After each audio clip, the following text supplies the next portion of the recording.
Class 12 স্টুডেন্টরা, আজকে তোমাদের বায়োলজি ক্লাসে আমি অভিব্যক্তি বা বিবর্তন বা ইভলিউশন সম্বন্ধে আলোচনা করব।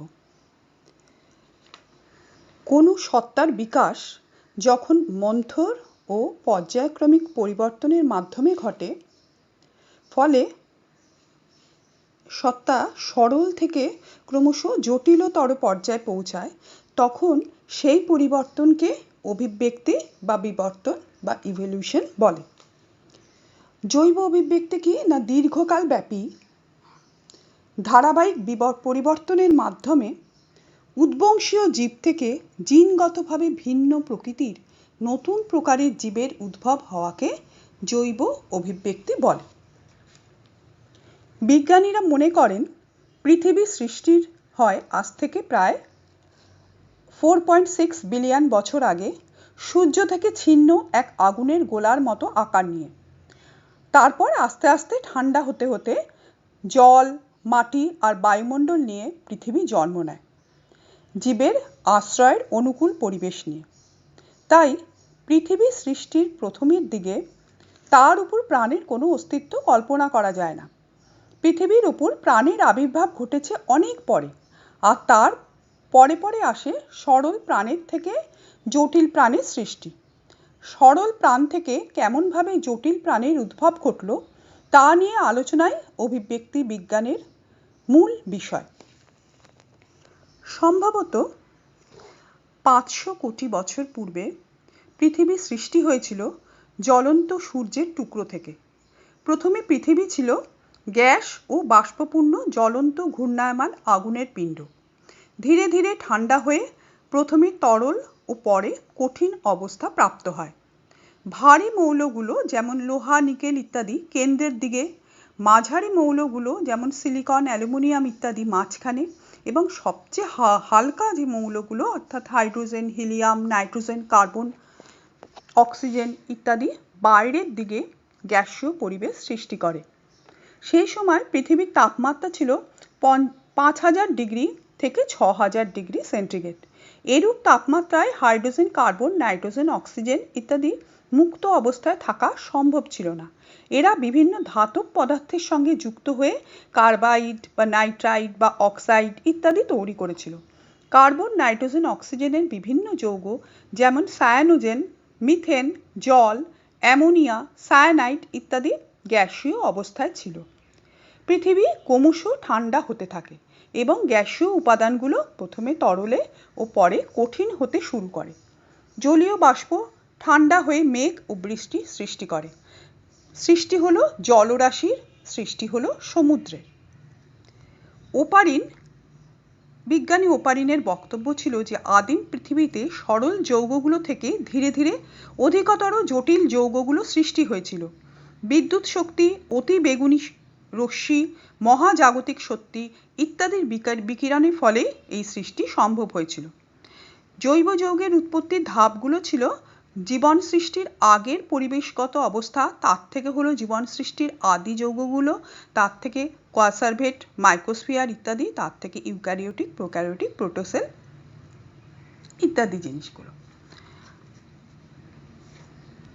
এই প্রসঙ্গে ওপারিনের কোয়াসারভেট মডেল ও ফক্সের মাইক্রোস্ফিয়ার মডেল উল্লেখ করা যেতে পারে। কোয়াসারভেট মডেল হলো বিজ্ঞানী ওপারিনের আবিষ্কৃত। ওপারিন মনে করেন যে জীব সৃষ্টির ইতিহাসে কোয়াসারভেটই ছিল প্রথম কোষীয় জীব। কোয়াসারভেট হলো লিপিড, প্রোটিন ও কার্বোহাইড্রেট দ্বারা গঠিত এমন একটি সত্তা যাতে কোষপর্দার মতো দ্বিস্তরীয় আবরণ থাকে। গোলাকার কোয়াসারভেটের বাইরে থেকে লিপিড সংগ্রহ করে বৃদ্ধি পায় এবং মুকুল সৃষ্টির মাধ্যমে সংখ্যা বৃদ্ধি করে।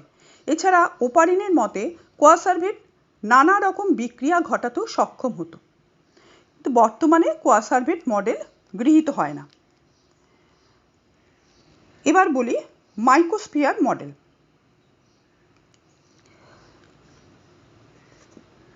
এস.ডব্লিউ. ফক্স এই মডেল রচনা করেন। এই মত অনুসারে মাইক্রোস্ফিয়ারই ছিল প্রথম কোষীয় জীব। এটি গঠনের দিক দিয়ে অনেকটাই কোয়াসারভেটের মতো, তবে মাইক্রোস্ফিয়ার অর্ধবেদ্য পর্দা বিশিষ্ট প্রধানত প্রোটিনের একটি গঠন।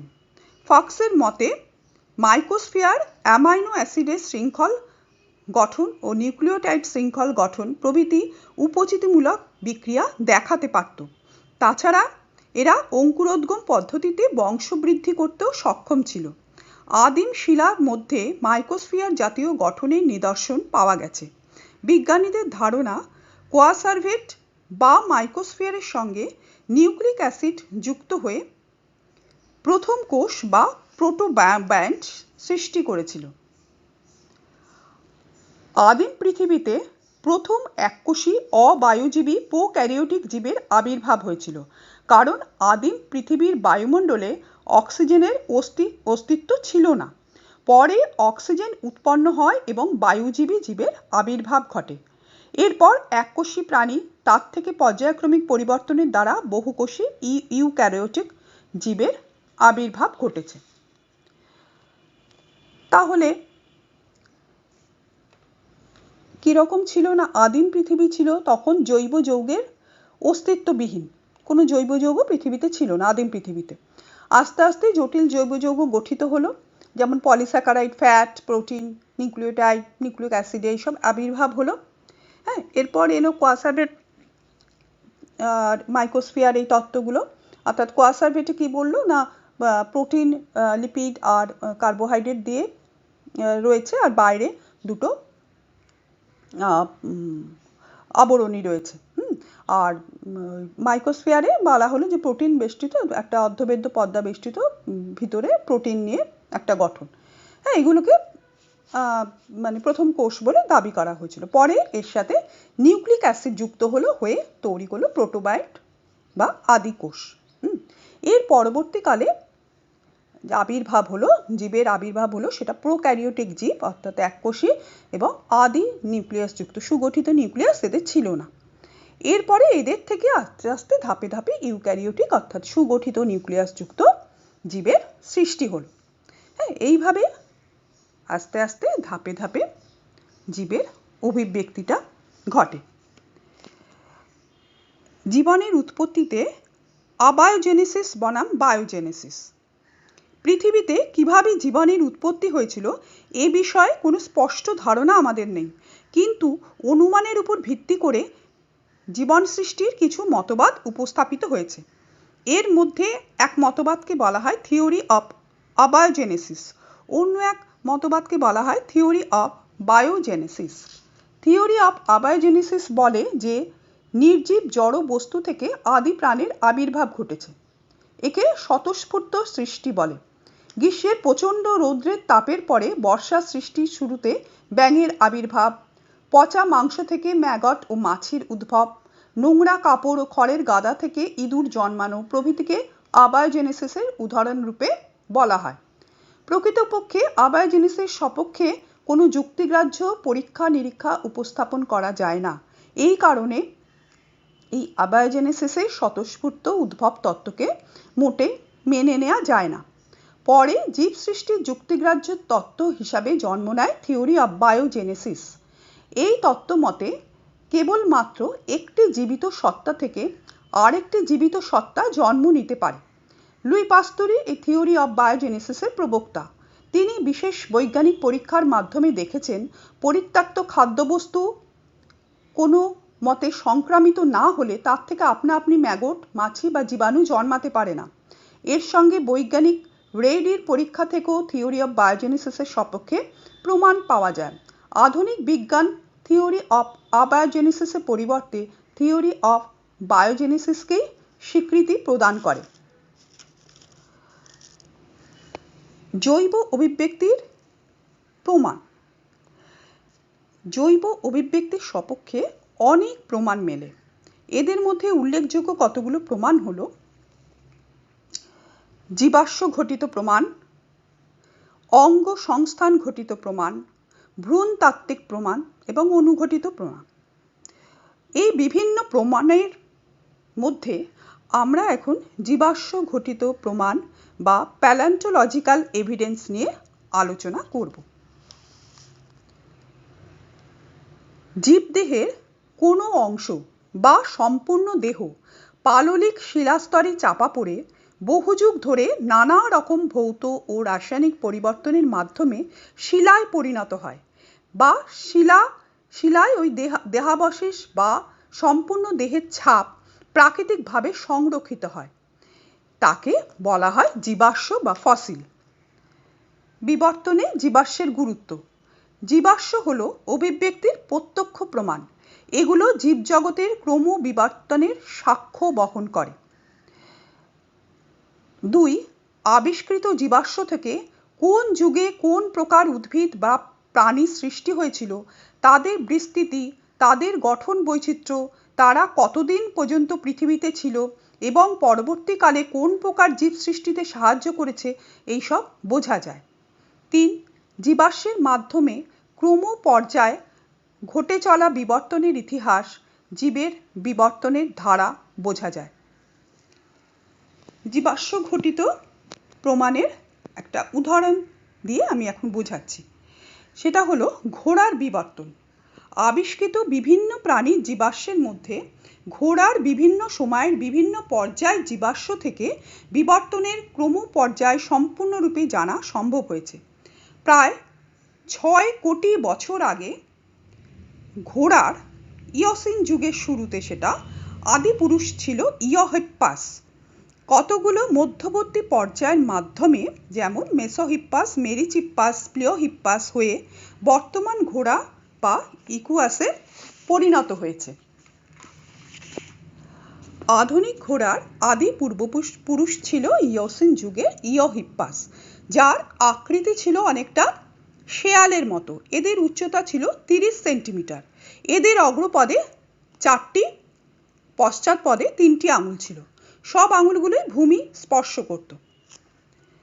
এর পরবর্তী জীবাশ্ম অলিগোসিন যুগের মেসোহিপ্পাস।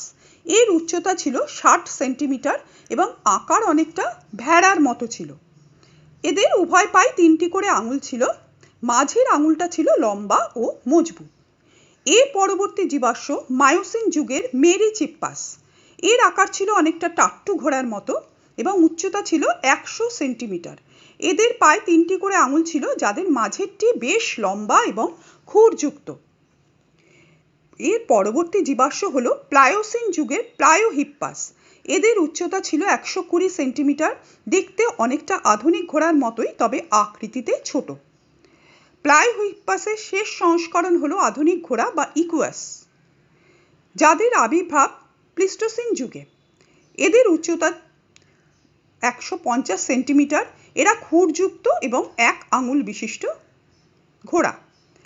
আদি পূর্বপুরুষ থেকে আধুনিক ঘোড়ার বিবর্তনের উল্লেখযোগ্য বৈশিষ্ট্য হলো দ্রুত গতির জন্য ধারাবাহিক দৈর্ঘ্য বৃদ্ধি, পায়ের দৈর্ঘ্য বৃদ্ধি, পায়ের আঙুলের সংখ্যা হ্রাস পাওয়া, পায়ের 3 নম্বর আঙুলের দৈর্ঘ্য প্রস্থ বৃদ্ধি, শক্ত ভূমিতে দৌড়াবার জন্য শক্ত খুরের আবির্ভাব, পেশক ও পুরোপোষক দাঁতে ক্রাউনের আয়তন বৃদ্ধি ইত্যাদি।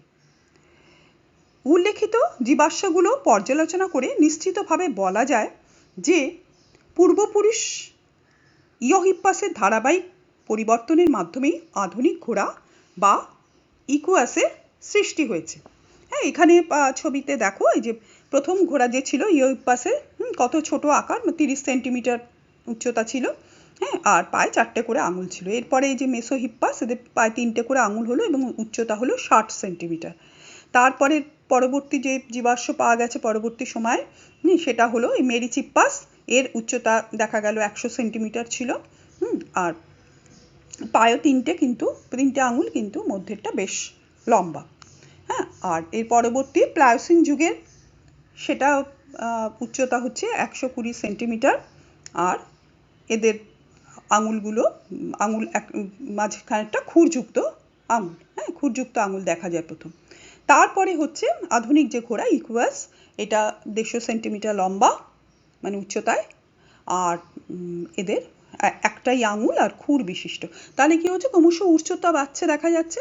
হ্যাঁ, তা এই সময় এই যুগে তো তখন মানুষ ছিল না, সেই সময়কার জীবাশ্মটা পাওয়া গেছে বলেই সেই সময়ের ঘোড়া কীরকম উচ্চতায় ছিল, কটা পায়ে আঙুল ছিল বা তাদের বৈশিষ্ট্য কী ছিল, এগুলো জীবাশ্ম থেকেই পাওয়া গেছে।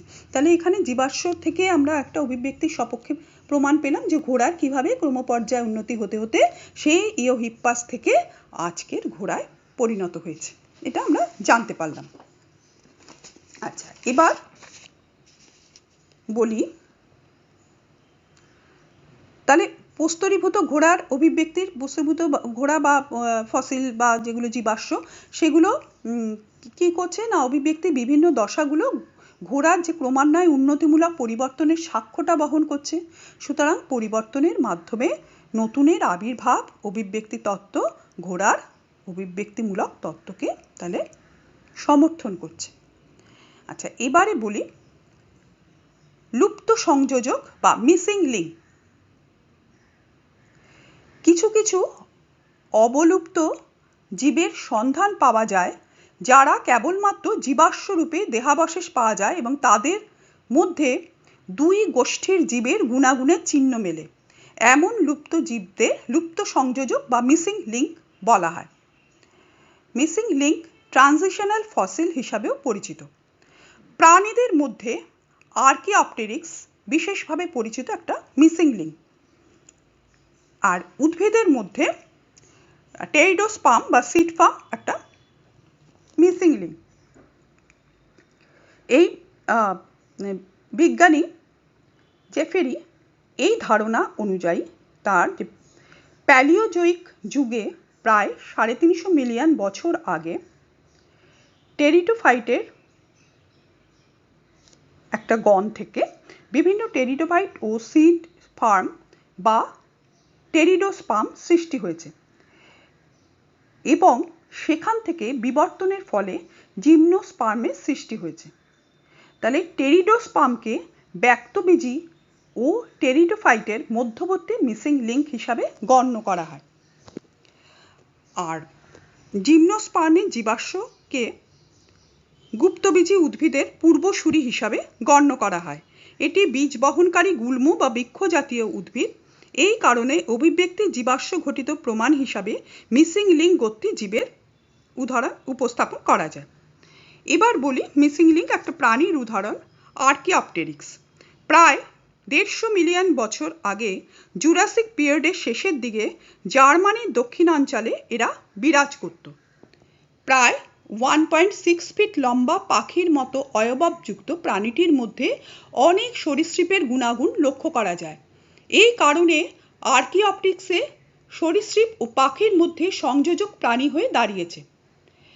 আর্কিওপটেরিক্সের মধ্যে যে সরীসৃপের বৈশিষ্ট্যগুলো দেখা যায় সেগুলো হলো 1 নম্বর চোয়ালে সম আকারের দাঁতের উপস্থিতি, 2 আঙুলের অগ্রভাগে নখের উপস্থিতি, 3 লম্বা লেজ ও তার মধ্যে মুক্ত কর্ডাল ভার্টিব্রা বা কশেরুকা, 4 নম্বর শক্ত স্টার্নামের উপস্থিতি। এবারে বলি আর্কিওপটেরিক্সের মধ্যে পাখির বৈশিষ্ট্য কি দেখা যায়। 1 দেহের উপর পালকের উপস্থিতি, 2 গোলাকার করটি ও দৃঢ় সংকল্প খুলির হাড়, 3 অগ্রপদ ডানায় রূপান্তরিত, 4 অগ্রপদে 3টি আঙুলের উপস্থিতি, 5 পশ্চাৎপদে 4টি আঙুলের উপস্থিতি, 6 ফার্কুলা বা উইশ বোনের উপস্থিতি। তাহলে উল্লেখিত চারিত্রিক বৈশিষ্ট্যের ভিত্তিতে বলা যায় যে রেপটিলিয়া থেকে অ্যাভিস বা পক্ষী কুলের জন্ম হয়েছে। তাহলে এখানে দেখো যে আর্কিওপটেরিক্সের যে ছবি, দেখো এই চেহারা, মুখটা একদম এই সরীসৃপ যেমন হয় দেখতে সরীসৃপের মতো, এবং আমরা আলোচনা করলাম সরীসৃপের অনেকগুলো বৈশিষ্ট্যও রয়েছে। কিন্তু কি হচ্ছে, সরীসৃপ হলেও দেখা যাচ্ছে যে এর দেহে পালকের উপস্থিতি দেখা যাচ্ছে, ডানা আছে। এগুলো কাদের বৈশিষ্ট্য? এগুলো আবার পাখির বৈশিষ্ট্য। তাহলে এটাকে মধ্যবর্তী স্তর ধরা হচ্ছে যে সরীসৃপ থেকে পাখি হচ্ছে এমন একটা পর্যায় হচ্ছে এইটা, যেটা এখন আর পাওয়া যায় না, কিন্তু এক সময় এরা ছিল, এদের জীবাশ্ম পাওয়া গেছে। তাহলে এদের জীবাশ্ম থেকে কি প্রমাণ পেলাম না সরীসৃপ থেকে পাখি সৃষ্টি হয়েছে। এবারে বলি সংযোগ রক্ষাকারী জীবের কথা। সংযোগী প্রাণী বা কানেক্টিং অ্যানিম্যাল প্রাণী জগতের অন্তর্গত যেসব প্রাণী দুটি ভিন্ন পর্ব বা দুটি ভিন্ন শ্রেণীর বৈশিষ্ট্য ধারণ করে, উক্ত পর্ব বা শ্রেণী দুটির মধ্যে যোগাযোগ সংযোগ সাধন করে, তাকে সংযোগ রক্ষাকারী জীব বলা হয়। যেমন একটা উদাহরণ হলো পেরিপেটাস। এটি অ্যানিলিডা ও আর্থ্রোপোডা এই দুই পর্বের মধ্যে সংযোগ সাধন করে। উভয় পর্বের বৈশিষ্ট্য এই প্রাণীটার মধ্যে দেখা যায়। যেমন পেরিপেটাসের মধ্যে যে অ্যানিলিডার বৈশিষ্ট্যগুলো দেখা যায় সেটা হলো 1 নম্বর, দেহ নলাকার আংটির মতো খণ্ডকে বিভক্ত, প্রতি খণ্ডকে একজোড়া করে উপাঙ্গ থাকে। দেহের প্রতিটি খণ্ডকে নেফ্রিডিয়া নামক রেচন অঙ্গ উপস্থিত। আর আর্থ্রোপোডার বৈশিষ্ট্য কি দেখা যায় পেরিপেটাসে? না, মস্তকে চক্ষু, সুর, চোয়াল জোড়ায় উপস্থিত, শ্বাস অঙ্গ, ট্র্যাকিয়া বা শ্বাসনালী। আর্থ্রোপোডার ন্যায় এদের দেহ নলাকার হৃৎপিণ্ড উপস্থিত। তাহলে এই যে পেরিপেটাস প্রাণীটাকে দেখছো, একে দেখে চট করে দেখো, দেখে একে কিন্তু অ্যানিলিডার মনে হচ্ছে, যে এই নলাকার দেহ, আংটির মতো এরকম খণ্ডক দেখা যাচ্ছে, হ্যাঁ, আবার রেচন অঙ্গ, নেফ্রিডিয়া সমস্ত অ্যানিলিডার বৈশিষ্ট্য। কিন্তু একে পুরো অ্যানিলিডা ইয়েতে আমরা বলতে পাচ্ছি না। কেন না, এর মধ্যে বেশ কিছু আর্থ্রোপোডার বৈশিষ্ট্যও দেখা যাচ্ছে। যেমন জোড়ায় জোড়ায় যে সুর ও চক্ষু এগুলো উপস্থিতি, এগুলো আর্থ্রোপোডার বৈশিষ্ট্য। তারপরে শ্বাস অঙ্গটা হচ্ছে ট্রাকিয়া বা শ্বাসনালী, যেটা আর্থ্রোপোডা পর্বের বৈশিষ্ট্য। হ্যাঁ, তাহলে কি দেখা যাচ্ছে না, এই প্রাণীটার মধ্যে একাধারে যেমন অ্যানিলিডার বিভিন্ন বৈশিষ্ট্য আমরা পরিলক্ষিত হচ্ছে, আর সেই রকম আর্থ্রোপোডারও কিছু বৈশিষ্ট্য পরিলক্ষিত হচ্ছে। তাহলে একে আমি কি বলবো না, অ্যানিলিডা ও আর্থ্রোপোডার মধ্যে সংযোগকারী প্রাণী। এরকম আর একটা উদাহরণ হচ্ছে হংসচঞ্চু বা প্লাটিপ্লাস। এটা সরীসৃপ আর স্তন্যপায়ী এই দুটো পর্বের প্রাণীদের মধ্যে সংযোগ সাধন করে। উভয় পর্বের বৈশিষ্ট্যই এই প্রাণীটির মধ্যে পরিলক্ষিত হয়। হংসচঞ্চু বা প্লাটিপ্লাসের মধ্যে যে সরীসৃপের বৈশিষ্ট্যগুলো দেখা যায় সেগুলো হলো 1 নম্বর, এরা সরীসৃপের মতো ডিম পাড়ে। 2 নম্বর, এদের করটি সরীসৃপের বৈশিষ্ট্য যুক্ত হয়। 3 নম্বর, সরীসৃপের মতো অবসরণী ছিদ্র দেখা যায়। এবার বলি প্লাটিপ্লাসের স্তন্যপায়ী বৈশিষ্ট্য। 1, স্তন্যপায়ী ন্যায় এদের সারা দেহ লোমে আচ্ছাদিত। 2, করটির অস্থিতে সূচার উপস্থিত। 3, স্তন গ্রন্থি উপস্থিত এবং শাবকের জন্য দুগ্ধ ক্ষরণ হয়। তাহলে দেখো কি অদ্ভুত এই প্রাণীটা, এই যে প্লাটিপ্লাস, হ্যাঁ, বা হংসচঞ্চু। এই যে চঞ্চুটা হাঁসের মতো না অনেকটা, সেই জন্য নাম দিয়েছে হংসচঞ্চু। আচ্ছা, এদের বৈশিষ্ট্যগুলো কীরকম দেখো, এদের মধ্যে সরীসৃপের বৈশিষ্ট্য, সরীসৃপের মতো ডিম পাচ্ছে, হ্যাঁ, বা এদের যে মাথার করটির গঠনটা সেটা দেখা যাচ্ছে সরীসৃপের মতো। আবার সরীসৃপের যে অবসরণী ছিদ্র আড়াআড়িভাবে অবস্থিত থাকে যে বৈশিষ্ট্য, সেটাও এদের মধ্যে থাকছে। হ্যাঁ, কিন্তু তাও আমি এদের পুরোপুরি সরীসৃপে কেন ফেলবো না? না, এদের মধ্যে দেখা যাচ্ছে গায়ে লোম আছে। লোম থাকাটা হচ্ছে স্তন্যপায়ী প্রাণীদের বৈশিষ্ট্য। আর কি না, স্তন গ্রন্থি উপস্থিত এবং শাবকরা স্তাবকদের জন্য স্তন্য দুগ্ধ সৃষ্টি হচ্ছে। তাহলে এটা তো পুরোপুরি স্তন্যপায়ী প্রাণীদের একটা বৈশিষ্ট্য, সেটাও এর মধ্যে আছে। তাহলে আমরা হংসচঞ্চু বা প্লাটিপ্লাসকে কি বলবো? একাধারে সরীসৃপের বৈশিষ্ট্য থাকছে, স্তন্যপায়ীর বৈশিষ্ট্য থাকছে। সেই জন্য এই প্রাণীটাকে আমরা বলবো যে সরীসৃপ ও স্তন্যপায়ীর মধ্যে সংযোগ রক্ষাকারী প্রাণী। ঠিক আছে, এবার একটা গাছের কথা বলি। হ্যাঁ, গাছের মধ্যে এরকম দেখা যায় যেটা দুটো গ্রুপের বৈশিষ্ট্য বহন করছে। যেমন হচ্ছে নিটাম। নিটাম ব্যক্তবীজী উদ্ভিদ, জিমনোস্পার্ম বা ব্যক্তবীজী উদ্ভিদ, কিন্তু এর মধ্যে গুপ্তবীজীর কিছু বৈশিষ্ট্য লক্ষ্য করা যায়। হ্যাঁ, যেমন ব্যক্তবীজী কেন বলছি, ব্যক্তবীজীর বৈশিষ্ট্যগুলো কি না, ব্যক্তবীজীর মতো নিটামের বীজ নগ্ন প্রকৃতির হয়, অর্থাৎ ফলের মধ্যে অবস্থান করে না। নিটামের যে বীজ বাইরে উন্মুক্ত থাকে। 2 নম্বর, নিটামের ফ্লোয়েম কলার উপাদানগত বৈশিষ্ট্য ব্যক্তবীজী উদ্ভিদের ন্যায়। নিটামের শস্য কলা ব্যক্তবীজী উদ্ভিদের মতো নিষেকের পূর্বে স্ত্রীলিঙ্গধর উদ্ভিদের মধ্যে সৃষ্টি হয়। এবার নিটামের গুপ্তবীজির কি বৈশিষ্ট্য দেখা যাচ্ছে না। 1 নম্বর, দ্বিবীজপত্রী গুপ্তবীজী উদ্ভিদের মতো নিটাম বিরুৎ, গুল্ম বা বৃক্ষ জাতীয় হতে পারে। 2, নিটামের পাতায় দ্বিবীজপত্রী গুপ্তবীজী উদ্ভিদের মতো জালিকাকার শিরাবিন্যাস লক্ষ্য করা যায়। 3, নিটামের রেণুপত্র মঞ্জরির গঠন গুপ্তবীজী উদ্ভিদের ক্যাটকিন পুষ্পবিন্যাসের মতো হয়। তাহলে এখানে দেখো কি দেখছি যে নিটাম আমরা জানি একটা ব্যক্তবীজী উদ্ভিদ, সেখানে ব্যক্তবীজীর বৈশিষ্ট্যগুলো আছে। সবচেয়ে বড় বৈশিষ্ট্য যেটা, বীজ নগ্ন প্রকৃতির, ফলের মধ্যে অবস্থান করে না। হ্যাঁ, এখানে ছবিতে দেখতে পাচ্ছ যে বীজগুলো দেখা যাচ্ছে, সব উন্মুক্ত বীজ নিটামের। এটা ব্যক্তবীজের একটা গুরুত্বপূর্ণ বৈশিষ্ট্য। এছাড়া বলছি ফ্লোয়েম কলার উপাদান, এগুলো যেমন ব্যক্তবীজী উদ্ভিদে দেখা যায় সেরকমই হয়। বা শস্যকলা ব্যক্তবীজী উদ্ভিদে যেমন নিষেকের পূর্বেই স্ত্রীলিঙ্গদার উদ্ভিদের মধ্যে সৃষ্টি হয়, এখানেও তাই হয়। কাজেই সেগুলো সব ব্যক্তবীজী উদ্ভিদের বৈশিষ্ট্য। কিন্তু দেখা যাচ্ছে যে গুপ্তবীজী উদ্ভিদের মতো, গুপ্তবীজী উদ্ভিদ যেমন বিরুৎ হতে পারে, গুল্ম হতে পারে, বৃক্ষ জাতীয় হতে পারে, যেরকম হতে পারে নিটামও সেই 3 ধরনেরই হতে পারে। বা নিটামের পাতায় দ্বিবীজপত্রী যে উদ্ভিদের যে জালিকাকার শিরাবিন্যাস দেখা যায় সেইটা দেখা যাচ্ছে। তারপরে রেণুপত্র মঞ্জরির গঠনটাও গুপ্তবীজী উদ্ভিদের যে ক্যাটকিন পুষ্পবিন্যাস সেরকম দেখা যাচ্ছে। তাহলে গুপ্তবীজী উদ্ভিদেরও এতগুলো বৈশিষ্ট্য তার মধ্যে দেখা যাচ্ছে। তাহলে নিটামকে আমরা কি বলবো না, ব্যক্তবীজী ও গুপ্তবীজী উদ্ভিদের মধ্যে সংযোগ রক্ষাকারী উদ্ভিদ বলবো। আচ্ছা, এগুলো হলো তাহলে সংযোগ রক্ষাকারী জীব। কারা না, এই যে বললাম পেরিপেটাস, প্লাটিপ্লাস আর এই নিটাম, এরা হলো সংযোগ রক্ষাকারী জীব। এর আগে বলেছি সংযোগ রক্ষাকারী জীব বা কানেক্টিং লিঙ্ক। হ্যাঁ, এর আগে বলেছি মিসিং লিঙ্ক বলে বা লুপ্ত সংযোজক।